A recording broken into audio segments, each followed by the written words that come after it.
विद्यार्थी मित्रांनो, पाढेपाठ आहेत परंतु स्मार्ट पद्धतीने अभ्यास कसा करायचा हेच कळत नाही. तर ही ट्रिक पहा. गुणाकार करताना पार्ट 2 मध्ये विद्यार्थी मित्रांनो, आता आपण या 4 अंकी संख्येला 1 अंकानी संख्येने गुणाकार करताना गुणाकारात हातचा न घेता उत्तर कसं काढायचं ते सांगणार. पहा, सुरुवातीला तुम्हाला दिलेल्या संख्येमध्ये 2 भाग करायचे आहेत. आता पहा, पहिला भाग 14 आणि दुसरा भाग 19 असा भेटेल. 14चा 8 बरोबर एकदा गुणाकार करा. 14 8 112. त्यानंतर 19 8 152. आता तुम्हाला काय करायचं पहा, हे मधले जे 2 अंक आहेत यांची फक्त बेरीज करा. म्हणजे हे 11 2 आणि 3 पुढचे 52 म्हणजे 11,352 या प्रश्नाचं उत्तर येतं. पहा, कसलाही गुणाकार करताना हातचा आपण घेतला नाही. असंच ही ताबडतोब ट्रिक इथं देखील वापरा. 18 13 गुणिले 9 म्हणजे 1813 ला या 2 भागामध्ये आधी रूपांतर करा. 2 भाग करा.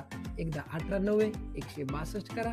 एकदा 13 9 117 करा. नंतर तुम्हाला माहिती आहे मधले जे 2 अंक यांची बेरीज करून तुम्हाला मांडायची. म्हणजे 16 ला 16 2 आणि 1 3 आणि पुढचे 17 म्हणजे 16,317 हे या प्रश्नाचं उत्तर येतं. असंच या स्मार्ट पद्धतीचा वापर करून या प्रश्नाचं उत्तर तुम्हाला करायचं आणि सांगायचं. ही पद्धत, ही ट्रिक तुम्हाला आवडली का? लाईक करून आणि कमेंटमध्ये उत्तर द्यायला विसरायचं नाही. धन्यवाद.